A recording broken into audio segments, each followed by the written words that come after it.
bienvenidos a Homenajes. Sabemos que el cine y los medios audiovisuales son cosas nada inocentes dependiendo de quien lo realice o manipule. Pueden ser simplemente mercancía, y lo son con frecuencia. Son también instrumentos ideológicos, modificaciones y perversiones de la realidad, modos de deformar el gusto estético de los espectadores. También manipulan a la gente que, sin saberlo, está viendo solo aquello que conviene a los intereses del poder. Pero también el cine y los medios audiovisuales pueden ser productos culturales, destinados a enriquecer al espectador, a elevar su gusto estético, a despertar su conciencia sobre el pasado y sobre el presente. Algunos cineastas consideran que parte esencial de su tarea es la de ampliar el horizonte cultural de sus espectadores. Ese es el caso de nuestro invitado de esta noche, Francisco Pacho Norden. Basta darle un vistazo a su filmografía. Murallas de Cartagena, Balcones de Cartagena, La leyenda de El Dorado, La ruta de los libertadores, José Asunción Silva, Camilo el cura guerrillero. Suficiente, ¿verdad? Pacho, gracias por aceptar la invitación. Pues bienvenido. Estoy muy complacido de poder compartir este espacio contigo, Leopoldo. Muchas gracias. Disculpa esta perorata inicial, pero de alguna manera quería demostrar cómo eres tú, cuál es tu manera de ver el cine y de entenderlo. Pero ahora veamos un poco más, conozcamos un poquito más de Pacho a través de esta pequeña biografía.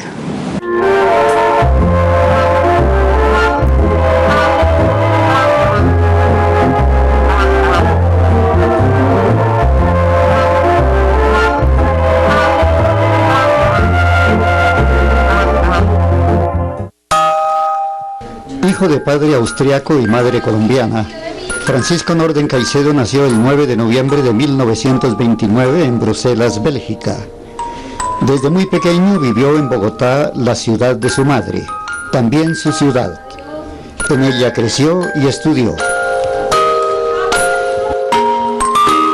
Cursó estudios de primaria y secundaria en el Colegio Mayor del Rosario, inicialmente en la tradicional Quinta de Mutis en el barrio 7 de Agosto, luego en el afamado claustro en la histórica sede de la Candelaria. Comenzó estudios de arquitectura en la Universidad Nacional. Los continuó en París en la Escuela Nacional de Bellas Artes. Posteriormente en Londres en la Escuela Politécnica de Arquitectura. Pero su afición por la arquitectura se vio afectada por dos graves virus estéticos. Primero, el del teatro, del que fue asiduo espectador, estudioso y modesto actor. Después del teatro, y aún peor e incurable, lo atacó el virus del cine. Veía hasta 3 películas diarias en la Cinemateca de París. En 1955 retornó a Colombia sin graduarse. Escribió crítica de cine en importantes diarios y revistas nacionales.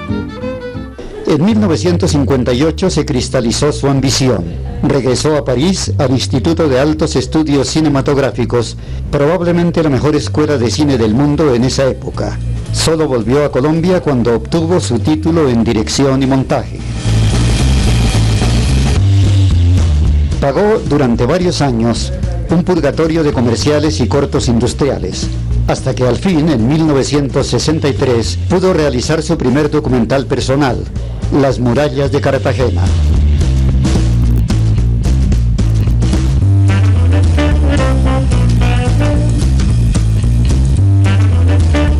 Financiándose como un mago, realizó uno y otro más, que acrecentaron su prestigio en el país y comenzaron a obtener participaciones y premios internacionales. Por primera vez, cortos colombianos participaron en el Festival de Cannes, el más importante del mundo.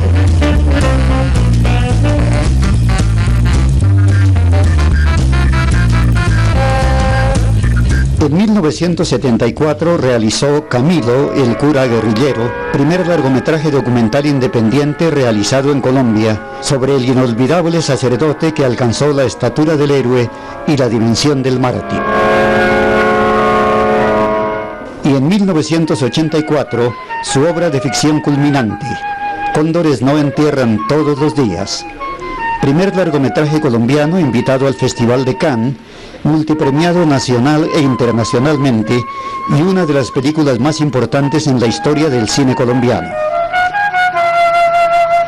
Las televisiones italiana y francesa lo invitaron a realizar nuevos documentales.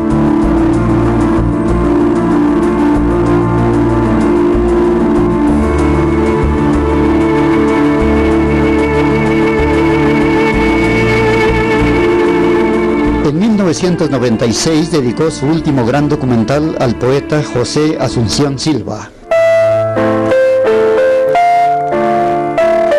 Casi medio siglo de amor comparten Pacho Norden e Isadora Jaramillo, una de las más destacadas personalidades femeninas de la cultura colombiana. Metódico, riguroso hasta el perfeccionismo, culto en toda la extensión de la palabra. Según escribió el excelente crítico de cine de Medellín, Osvaldo Osorio, casi un mito en el cine colombiano. Ese es Francisco Pacho Norden. Bueno, hemos visto una muy sintética biografía tuya y nos hemos enterado de que tu primera vocación fue la arquitectura. Cuéntanos un poquito, ¿cómo fue? ¿Fue una vocación espontánea, influencia de alguien? ¿Cómo llegaste a la arquitectura? No, pues yo inicialmente me inicié en la arquitectura en la Universidad Nacional de Colombia, en donde cursé el primer año, pero al mismo tiempo ya tenía otro tipo de inquietudes intelectuales que prosperaron en la Facultad de Arquitectura de la Nacional, que yo creo que en ese momento, a comienzo de los años 50, era el principal foco intelectual de la universidad, a nivel artístico, inclusive ya con unas inquietudes políticas incipientes en esa época. Al final del primer año yo logré conseguir una beca para Francia, a donde fui a proseguir mis estudios de arquitectura, y estuve unos años en la Escuela de Bellas Artes de París, en la Facultad de Arquitectura, y luego en Londres, estuve en la escuela, el Instituto Politécnico de Arquitectura. Ahí estuve un poco más de 2 años. Pero ya en ese tiempo yo ya estaba invadido por demasiadas inquietudes de música, de teatro y de cine, pero más de teatro que de cine en esa época. Fue tu primer virus, el primer virus que te infectó y que te alejó un poco de la arquitectura, el teatro. ¿Y cómo fue? ¿Cómo te iniciaste o qué hiciste en el teatro? En esa época se iniciaba en el teatro a través de la literatura. Era la época en que se acaba de descubrir a Sartre, el teatro existencialista, Camus, Monterland, y cuando uno llega a París, eso está al alcance de tus posibilidades en una forma mucho más práctica y directa. Y inclusive estuve en una escuela de arte dramático y participé en un papel muy menor en una pieza de teatro de Cromelanc. Pero al mismo tiempo pues ha sido asistente al Cineclub de París y poco a poco yo fui inclinándome más por el cine. Ese fue el segundo virus, que pienso que es más contagioso que el de la chikungunya, que yo lo padecí hace unos meses. Claro, sí, así. sí. Pero de todos modos yo regresé a Colombia porque se me acabó la beca, no terminé los estudios de arquitectura, llegué a Bogotá donde trabajé un poco, hice mi vida haciéndole planchas a varios arquitectos amigos y al mismo tiempo pues proseguí mi afición cinematográfica. Eso duró un poco más de 2 años. Claro, cuando tú volviste a Colombia, ¿te sentías suficientemente sólido en tus conocimientos cinematográficos como para ser un columnista de cine? Hiciste columnas de cine, en El Tiempo, por ejemplo. Yo fui crítico de cine, de teatro y de cine en el intermedio. El intermedio. Y que luego ya se convirtió en El Tiempo. ¿Y cómo te fue con la crítica de cine? Bien, porque eso era algo apasionante. Tenía que luchar para cada película muchísimo con la máquina de escribir, pero era muy interesante, sobre todo era una época en que no existía la crítica de ningún tipo aquí en Colombia. Desde luego, yo creo que fuiste el primero. Bueno, no sé si ha sido el primero, pero por lo menos el primero que se entregó a eso con una gran devoción. Pero ya yo creo que el hecho de tener una columna en El Tiempo me ayudó mucho a conseguir una nueva beca en Francia para estudiar cine. ¿Y cómo reaccionaban los distribuidores y los exhibidores con tus críticas, por ejemplo? Muy mal, porque ellos no comprendían cómo existía una persona que pretendía que le gustaba el cine y que escribiera mal de una película. Entonces decía, pero si ese señor odia el cine porque habla mal de algunas películas, ¿no? Entonces era una cosa sumamente, un concepto muy primitivo de la crítica cinematográfica. Y de todo, ¿no? Porque la forma como manejaban la distribución de películas era criminal, ¿no? Y entonces conseguiste la beca para irte a estudiar. Conseguí una beca para ir a estudiar al IDEC, que era una escuela muy, muy reputada de cine en París.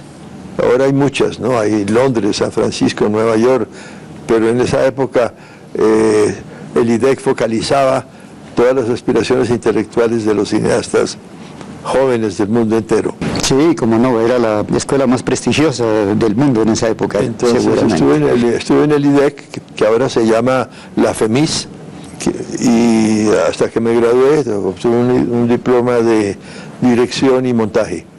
De todos modos, mi real aprendizaje del cine a nivel técnico lo hice en Colombia haciendo cine, ¿no? Porque el ambiente cinematográfico del IDEC era sobre todo literario. Se hablaba mucho de cine, de crítica de cine, en esa época surgió la nueva ola, entonces eso sacudió intelectualmente a toda la juventud de la cual yo hacía parte. Y el real aprendizaje fue la dureza del medio colombiano. Aprender haciendo. Aprender haciendo. Me imagino que llegarías con tu maleta de sueños muy llena para enfrentar a Colombia. Eso fue un poco tragicómico porque yo regresé a Colombia graduado de director de cine y yo pensé que llegaba aquí a hacer películas, ¿no? Pero la dura realidad del medio colombiano me impuso otra ley. Mi primera película fue una cuña comercial de 30 segundos para Ropa El Roble. Entonces eso fue un baño de agua fría que me hizo aterrizar y conocer la realidad de un solo golpe, del medio que me esperaba. Y así seguiste en ese medio durante un tiempo, en los comerciales, en ese tipo de cosas. Tuve que, los 2 primeros años, yo caí en manos de un señor, un comerciante del cine, que hacía cuñas de cine y documentales institucionales, hasta que logré cuadrar algunos mecanismos de producción que me permitieron hacer documentales tal como yo los quería hacer. Entonces pude hacer el primer documental gracias a Daniel Lemaitre, que era un joven ejecutivo de Lemaitre en Cartagena, quien iba a celebrar el 50º de la fundación de la firma, y me dio carta libre para hacer un documental sobre las murallas de Cartagena. Tuve una completa libertad y es un documental que filmé en blanco y negro, en 35 milímetros, con un gran director de fotografía que era un director norteamericano que se llamaba Ray Whitlin. Ese es un documental que se abrió camino y que es recordado mucho en el cine colombiano. Ese documental se presentó en el Festival de Berlín y además tuve un apoyo intelectual muy importante de Marta Traba, quien escribió los textos del documental, los textos maravillosos, los cuales fueron leídos por Jorge Salamea. Ah, caray.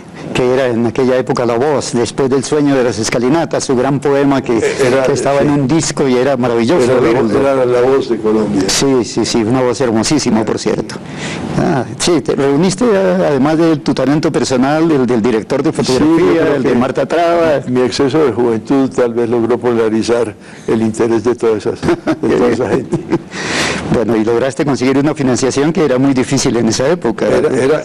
Y que a continuación fue imposible. Aquí el mecenato es un acto social desconocido en Colombia, ¿no? Con muy pocas excepciones, ¿no? Sí, ciertamente. ¿Y cómo seguiste haciendo documentales, Pacho? Después de Cartagena, que tuvo un relativo éxito intelectual, pude hacer otro documental sobre Cartagena, esta vez en color, 35 milímetros color, gracias al patrocinio de la Federación de Cafeteros.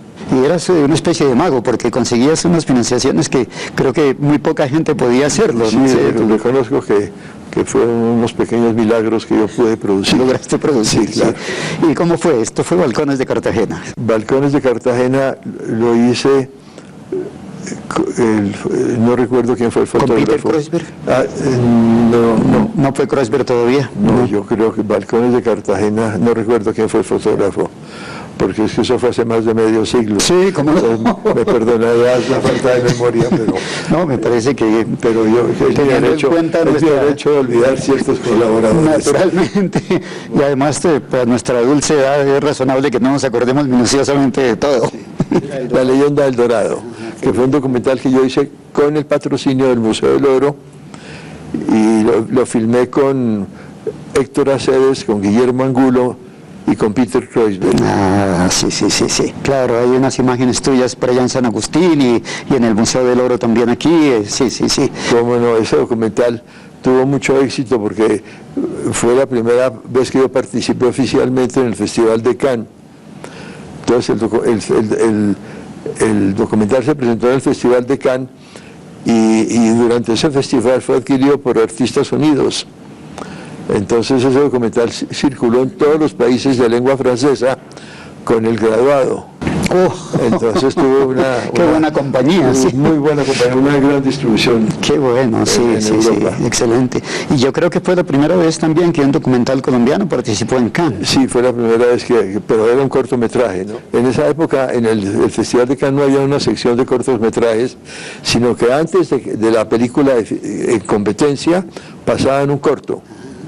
Entonces la selección de Cannes estaba reducida al número de películas en competencia, que era muy reducido, eran 12 o 14. Sí, claro, ¿y estabas tú allá también? ¿Estabas en Cannes? Sí, yo estuve presente en la producción del festival y recuerdo que a la salida del festival conocí a Max Ernst, quien estaba muy entusiasmado, no con mi película, sino con el arte precolombino, con la orfebrería de oro de Colombia. Claro. Decía que eso era una cosa maravillosa. Hizo algunas declaraciones para la prensa que yo astutamente me encargué de transmitir a Colombia. Claro. Luego, ¿y la ruta de los Libertadores? Yo generalmente buscaba para hacer los documentales o los grandes temas colombianos, como puede ser el Museo del Oro o la arquitectura de Cartagena, y en este caso era el sesquicentenario de la batalla de Puente de Boyacá. Y entonces yo hice ese documental gracias a la ayuda de Próspero Morales Padilla, quien era secretario de prensa del presidente Carlos Lleras Restrepo.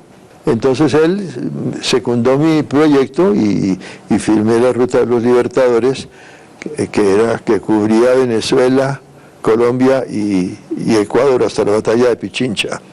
¿Cómo era el documental? ¿Cuál era su forma? ¿Cómo hiciste y cómo trataste cinematográficamente el asunto? Yo me limité a seguir la ruta de Bolívar, a registrar toda esa ruta y tal vez mi participación intelectual es darle un carácter un poco épico a esa gesta heroica, ¿no? Que como fue la ruta de Bolívar hasta Puente de Boyacá. Sí, claro. Una gesta extraordinaria, de un gran valor, de un heroísmo excepcional, sí, y un gran sacrificio. Y pues una filmación muy dura, porque yo atravesé el páramo de Pisba a lomo de mula, como Bolívar. Igual que Bolívar, y cada plano que filmábamos en medio de la cordillera, había que desmontar las mulas, eso era ya 1 hora desmontando el equipo, filmando y volver a cargar las mulas con los equipos, eso era muy con un frío espantoso, fue muy dura esa un trabajo muy arduo, sí. En la mitad del páramo de Pisba había un caserón que se llamaba Pueblo Viejo, donde pernoctamos en una noche infernal, porque nos comieron los chinches y las pulgas y todo. Eso fue una cosa horrenda. yo a través de la filmación de La Leyenda del Dorado en el Museo del Oro, que tuve el privilegio de manosear todas las grandes colecciones del museo, me quedé muy picado y me interesó mucho el arte precolombino y me volví coleccionista. En esa época era muy fácil ser coleccionista porque las piezas no tenían un valor desmesurado como lo tuvieron después. Y me volví un poco guaquero. Estuve en la Sierra Nevada. Creo que no debería hablar del lado ilegal de mi vida, pero en fin, con un poquito de sinceridad lo confieso. Naturalmente. Mi interés por el arte precolombino culminó en mi deseo de hacer una película sobre arte tairona, para lo cual pues estuve en la Sierra Nevada con los Cogis y hice un documental que también estuvo en el Festival de Cannes. Lograste esa profundidad, digamos que no es explícita, ¿verdad? Pero que está en la concepción de las cosas, en la profundización de tu visión hacia esas, que hacen de tus documentales siempre unos trabajos no solamente de gran valor estético, sino profundos como transmisión de conocimiento, como lo que hablábamos al principio, como una manera de extender el nivel intelectual de los espectadores, ¿no? Sí, sobre todo yo siempre trataba de darle una continuidad a la obra ya hecha. Por eso fue que después de haber hecho la ruta de los Libertadores, proseguí la ruta de Bolívar hacia el sur. Entonces filmé Ayacucho, que me condujo hasta la batalla de Ayacucho en el Perú. Muy bien, creo que es el momento de hacer una pausa.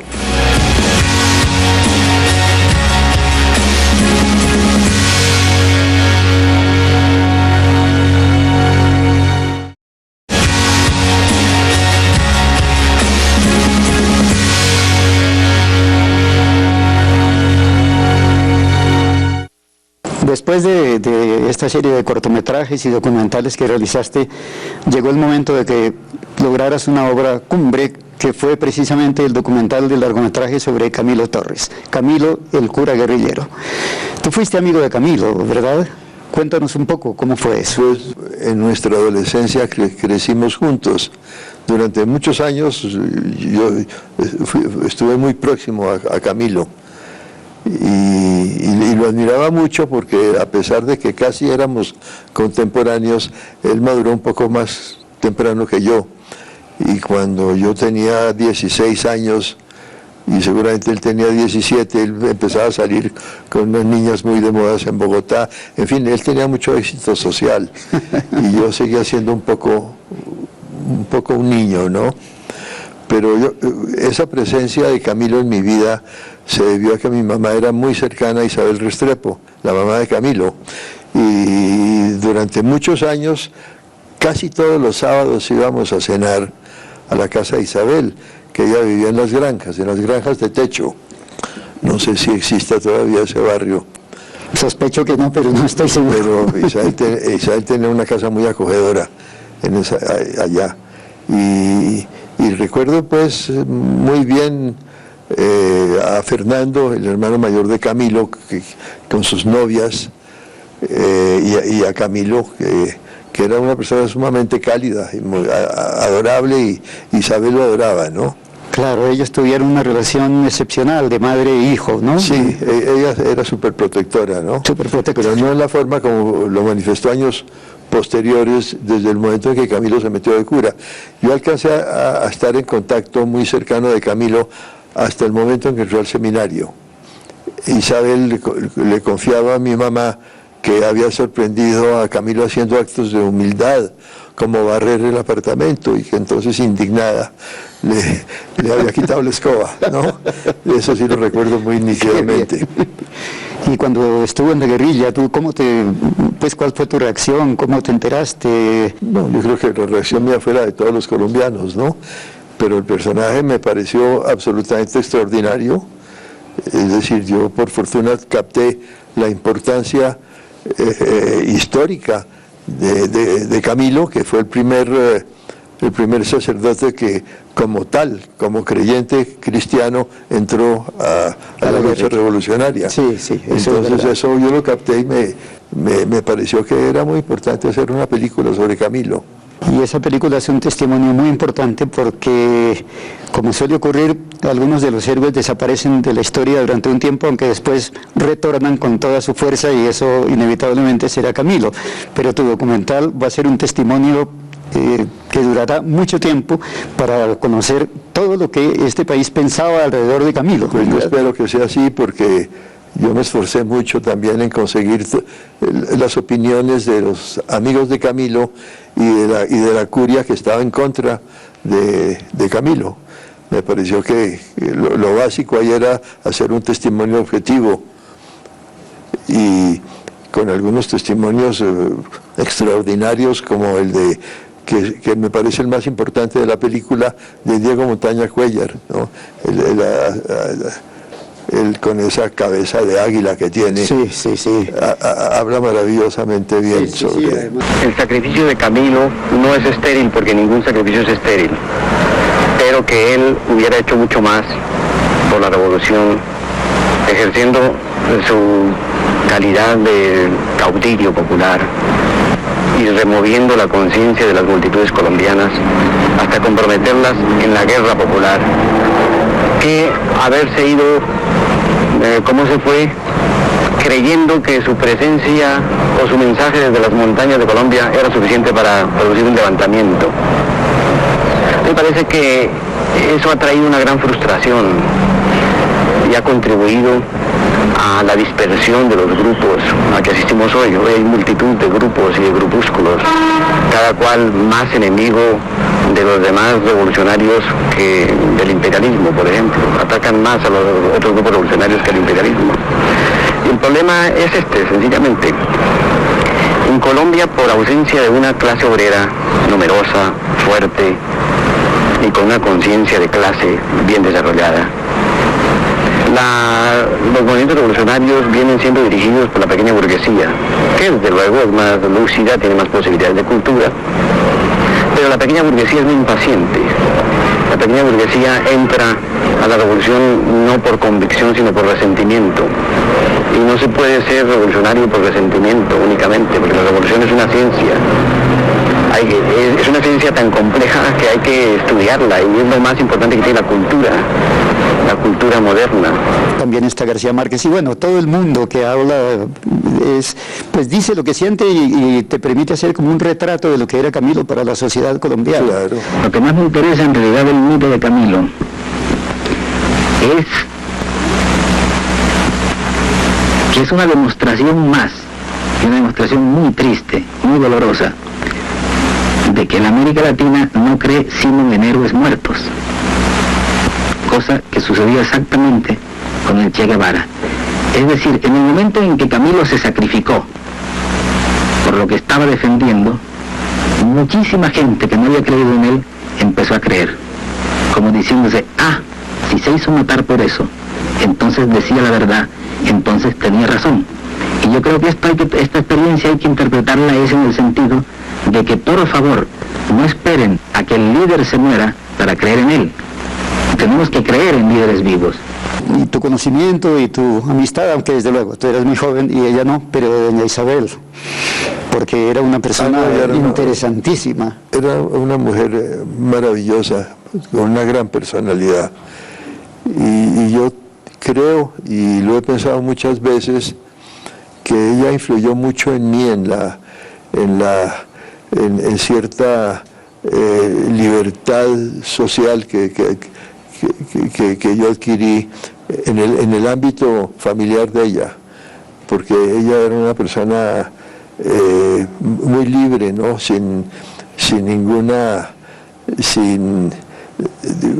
fin, ella decía lo que pensaba, y no existía esa cosa bogotana del recato y no, Isabel era una persona fantástica y llena de vida y de personalidad. Era muy joven, yo la admiraba muchísimo como una persona total, ¿no? Yo recuerdo mucho a doña Isabel por eso, porque siendo ya bien viejita, porque era bien viejita, tenía un gran dinamismo y una fe en su hijo y en su Frente Unido, en su política, y vendía el periódico por las calles y era un espectáculo muy hermoso y respetable, esa solidaridad. Después ella se fue a Cuba, invitada por Fidel, y allá murió, ¿no? Yo recuerdo que en una carta que se lee en tu documental hablan de su cercanía con de Fidel. su cercanía, sí, dice, porque mi Fidel, dice en la carta siempre en primera fila en el palco de honor. Siempre estaba en el palco de honor, sí, y murió allí. Esta es una de las últimas cartas que ella me escribió. Te mando estas pocas letras para que sepas que estoy muy bien y que cada día soy más feliz aquí. Todo lo que te dije es poco, para que te des cuenta de los cuidados y el amor que tienen aquí por mí. Como ya no estoy muy repuesta y los médicos me están dando un poco de larga, estoy comenzando a ir a todos los actos públicos, pero en cuanto piensan que puedo fatigarme, me sacan. Siempre estoy en la tribuna de honor con mi Fidel, siempre subraya mi Fidel cuando habla de él, ¿no? El presidente y los ministros. Todavía estoy en el hotel, pues no quiero irme, porque me cuidan y me atienden todos llenos de amor.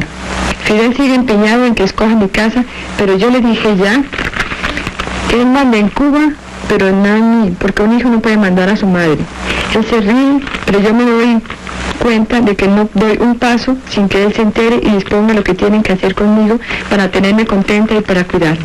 Bueno, y después entonces vino otra obra culminante tuya, Cóndores no entierran todos los días. ¿Cómo fue? ¿Por qué elegiste, primero, por qué te interesaste en hacer una película sobre la violencia? ¿Cuál era el objetivo? Era otro de los grandes temas.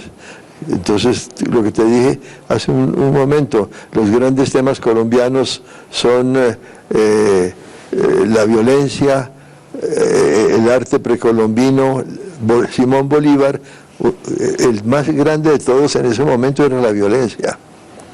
Era un tema que para abocarlo, ¿cuál era lo más fácil? Buscar a través de la literatura una buena historia.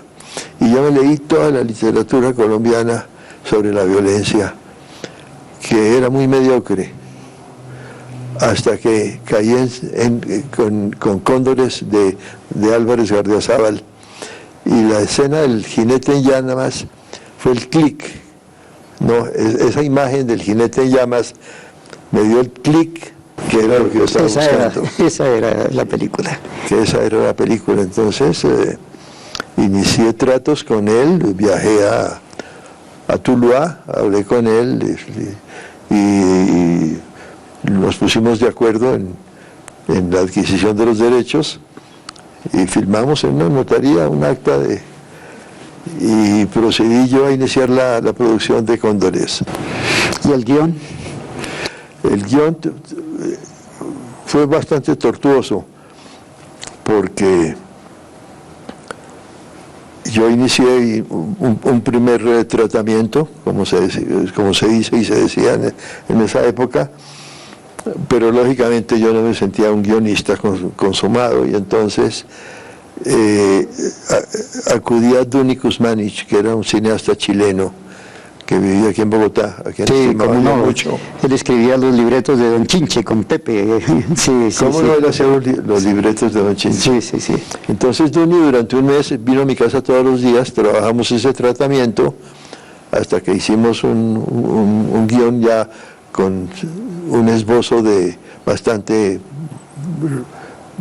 bien hecho de diálogos, y ya me puse a ver las imperfecciones de ese guión.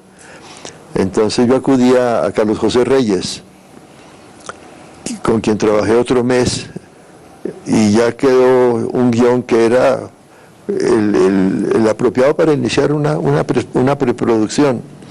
Pero sin embargo yo notaba unas fallas dramáticas en el guión. Por ejemplo, doña Gertrudis Potes, que es un personaje muy importante en la historia, desaparece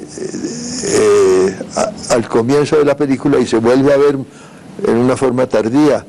Entonces yo necesitaba situarlo en un momento dado, y acudí a mi amigo Antonio Montaña y le dije concretamente lo que yo quería: reaparecer a doña Gertrudis Potes en medio de la película Y había otra escena que no recuerdo ahorita cuál era, y él resolvió ambas cosas maravillosamente bien. Bueno, y tu contacto con Fran Ramírez y la escogencia de tus actores. La presencia de Fran Ramírez fue una cosa en la cual yo fui muy afortunado, porque yo contraté a Frank para el papel protagónico sin conocer muy bien su trabajo, pero a través de unas ráfagas televisivas de él que vi, y sobre todo lo que la gente me hablaba de Frank y la premura del tiempo, me condujeron a firmar con Frank. Y los papeles femeninos, por ejemplo, el papel de doña Gertrudis, que era tan importante. Eso fue más rebuscado. Yo busqué mucho y yo ingenuamente pensaba en esa época que se podían hacer coproducciones fácilmente con países que tienen una industria madura como México, y entonces cuando me enteré y vi las fotos y la trayectoria fílmica de Isabela Corona, le propuse a ella y que tuve mucha suerte porque ella resultó un personaje muy bueno para la película. Cálido y muy convincente, sí, es cierto.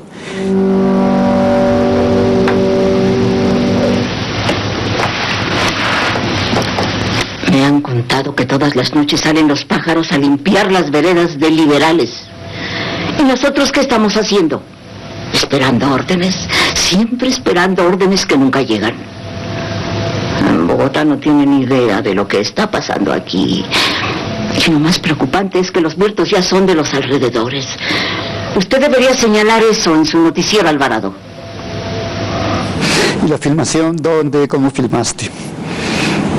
Porque obviamente la película, la novela ocurre en el Valle del Cauca y tú la hiciste en la Sabana de Bogotá. Sí, yo la hice en la Sabana de Bogotá porque yo reflexioné mucho y filmarla en Tuluá implicaba unos costos exorbitantes para la producción de la película. Y por otra parte, yo no domino el medio ambiente en una ciudad caliente del Valle del Cauca. En cambio, los pueblos de la sabana yo los conozco muy bien y sé cómo se viste la gente, cómo habla la gente, cómo camina la gente. Entonces resolví distribuir la acción en una serie de pueblos alrededor de Subachoque. Montabio, Tenjo, Subachoque, Zipaquirá, Cóndores. No es una película que hable sobre la violencia de Tuluá, sino cómo es el mecanismo social que desemboca en la violencia. Claro, la transformación del personaje principal. Claro, entonces ese personaje en la película transcurre en la Sabana de Bogotá y en la novela en Tuluá. Yo creo que es igualmente no tiene ninguna importancia, desde luego. Lo importante es que el personaje sea creíble y que su evolución sea también... sea captable por el público. Sea captable por el público, sí. Y lo fue. Entre otras cosas, Fran ganó muchos premios con su actuación en la película. Sí. Y también tu película, creo que fue el primer largometraje colombiano que estuvo en Cannes. Fue el primer largometraje argumental. Argumental. Que estuvo en Cannes, sí. Y el próximo lunes es la rifa, doña Dolores. Mucha suerte. ¿Y cómo es su apellido? Herrera. Buenos días, don León. A sus órdenes. Buenos días. León María, usted sí me va a comprar una boleta para la rifa. Solo son 2 pesos. Mire, ¿por qué no se queda con ese 7? Ahí se está atacando burro, don Rosendo. No, gracias. ¿Cómo se le ocurre que don León le vaya a comprar una boleta para la Casa Liberal? Ah, claro. León María Lozano es godo. Sí, don Rosendo. De mucho orgullo. Sin embargo, a mí me enseñaron desde chiquito que no hay godo bueno. Pero ahora que vienen las elecciones no crean que nos van a joder. Porque nosotros somos mayoría y se lo vamos a probar otra vez. El país no sabe lo que le espera con los godos en el poder. Respete, don Rosendo, respete. ¿Respete? ¿Respete qué? Mire, León María, con perdón suyo, yo me cago en su glorioso partido conservador.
Cazando Cóndores, que son con Camilo, digamos, dos momentos culminantes de tu quehacer como cineasta y en los que, como en todos tus trabajos como cineasta, lograste esa trascendencia, es decir, que tu película no fuera nunca una mercancía, sino algo que contribuyera, como decíamos al principio, a ensanchar el horizonte cultural de los espectadores y también la conciencia de los espectadores, porque pienso que Cóndores es una película que despierta la conciencia del espectador alrededor del fenómeno de la violencia.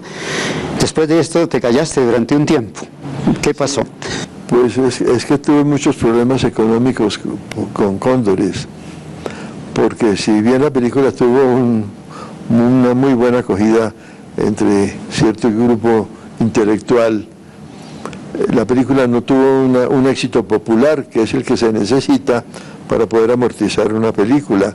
Mejor dicho, hablando en cifras, una película para recuperar su inversión tiene que hacer 1 millón de espectadores. Entonces, yo hice menos de la mitad de eso, ¿no? Entonces, siendo un éxito de todas maneras. Sí, pero no el éxito comercial. Desde luego. Que hubiera podido pagarle una deuda cuantiosa que yo tenía con Focine. Y recuperar el dinero que tú personalmente habías invertido. Ese nunca lo también, recuperé, y la deuda de Focine tampoco, pero yo logré hacer un arreglo con Focine a cambio de la deuda, porque Focine recuperaba el dinero directamente de taquilla, no fue que yo no quisiera cumplir mis obligaciones. De la taquilla iba directamente el dinero a Focine, pero nunca llegó a pagar la totalidad de la deuda. Apenas la mitad.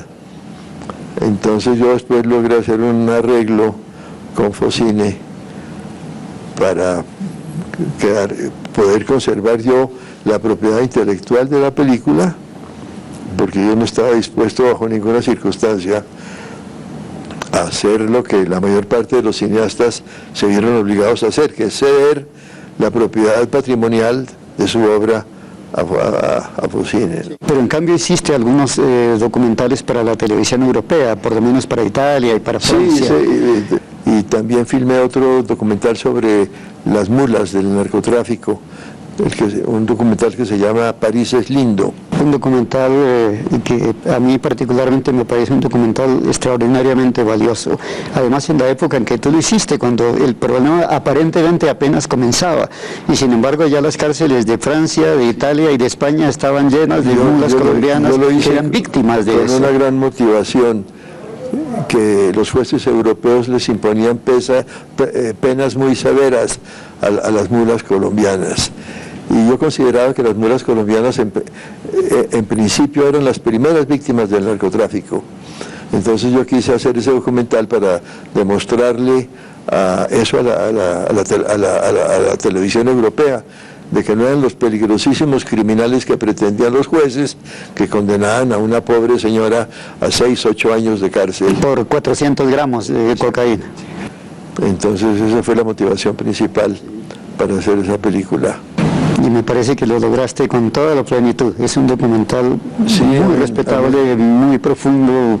Sí, verdaderamente me conmovió cuando lo vi. Yo no lo había visto porque me imagino que circuló fundamentalmente por Europa, etcétera, o tal vez por mi propia negligencia, pero cuando lo vi me sentí muy bien impresionado y dije, qué bien, qué buen cine hace Pacho. Me encanta que te haya interesado ese.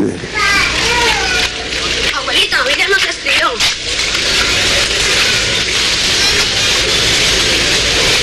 Querido Juanito, estoy muy feliz. París es muy lindo y tengo un trabajito por algunos meses. Muchos besos para todos. Miriam.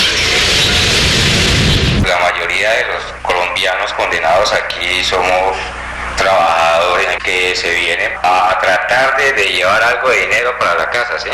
Y nosotros pues estamos aquí sometidos a unas condenas pues bastante duras a mi parecer. No tienen antecedentes penales. Ninguno ha matado a nadie, ha robado, ha estafado, ha traficado con droga, ni ha consumido droga. Son gente simplemente que han sido captadas en momentos de gran necesidad. Segunda cosa, no son cómplices del tráfico de la droga, sino son víctimas de un engaño. Les han dicho que van a ganar $2.000, de los $2.000 no reciben un centavo. Les han dicho que vienen a París y de París lo que conocen son las cárceles. Les han dicho que no tienen riesgos y en realidad no tienen escapatoria, porque indefectiblemente caen. Pues ha sido un señor que me ha ofrecido trabajar en Suiza, en una casa, que iba a ganar buen dinero y que a lo mejor luego podía traer a mis hijos. Entonces, yo, pensando en esto, lo hice. Hemos hecho todo, arreglos de pasaporte y todo esto. Y así en 15 días he viajado el día 10 de agosto. Y el día 11 me han detenido en Barajas, el 84. Que llevo ya 33 meses aquí. Mandar un mensaje a toda mi población. Se va el Caimán, se va el Caimán. Se va para Barranquilla, se va el Caimán, se va el Caimán. Se va para Barranquilla. Compadre, la cosa es tesa, de aquí se ensañan con uno. Compadre, la cosa es tesa, de aquí se ensañan con uno. Que porque uno es colombiano, nos la hacen tragar bien dura. Que porque uno es colombiano, nos la hacen tragar bien dura. Se va el Caimán, se va el Caimán. Se va para Barranquilla. 6 meses me encuentro aquí detenida por tratar de ganarme un dinero para la operación de mi esposo. Pues se encontraba enfermo del corazón, también por la mala situación económica en que nos encontrábamos, dado a que él era muy poco lo que estaba trabajando debido a su estado. Que en el momento en que él supo que yo estaba detenida aquí, le dio un infarto y de esto se murió. ¿Qué les dicen? Que es muy fácil y que les dan $2.000 por venir. Bien, y ellos se dan cuenta de que esos $2.000 es verdaderamente un mercado de tristeza, de muerte, de angustia, de familias desgajadas, de hogares caídos, y al final, como no tuvo éxito y no pudieron llegar a término lo que querían, tampoco existen los $2.000. Querido Juanito, estoy muy feliz. París es muy lindo. Tengo un trabajito por algunos meses. Besos para todos, Miriam. Yo le tengo mucha gratitud a Francia porque me abrió un gran número de horizontes, ¿no? Sociales y artísticos. Sí, desde luego. Yo creo que Francia y en particular París sigue siendo como el centro de ese ecosistema cultural que permite que en cada hábitat, digamos, respectivo surja la poesía, la literatura, el cine, la pintura, y que de alguna manera forma como una especie de frente contra la globalización comercial que todo lo invade y que quiere convertir hasta la realidad en un bien de consumo. Hay otro documental que me hubiera gustado mucho haber mencionado en esta charla contigo, que es un documental que hice yo sobre José Asunción Silva. Sí, es un otro importante documental. Es un documental al cual yo le tengo un afecto muy especial. Quizá sea una de mis 2 o 3 obras preferidas, porque en primer lugar es un documental que me permitió conocer a José Asunción Silva, del cual yo no conocía sino lo que conoce todo el mundo, ¿no? El Nocturno, algo así. El Nocturno. Entonces cuando yo empecé a investigar, María Mercedes Carranza, con ocasión de una celebración de la Casa Silva, me ofreció producirme la película, y además la produjo en condiciones financieras muy amplias y generosas. Y obviamente yo tuve que enterarme de toda la obra de Silva y de su vida, y eso me abrió un universo bellísimo y extraordinariamente fértil, que el de José Asunción. Y yo filmé en esta película asociando un poco la obra de Silva con la obra pictórica de un gran número de artistas colombianos. Y asocié ahí a un gran número de poetas colombianos leyendo los versos de Silva, como Álvaro Mutis, que en el Palais Royal en París lee el Nocturno.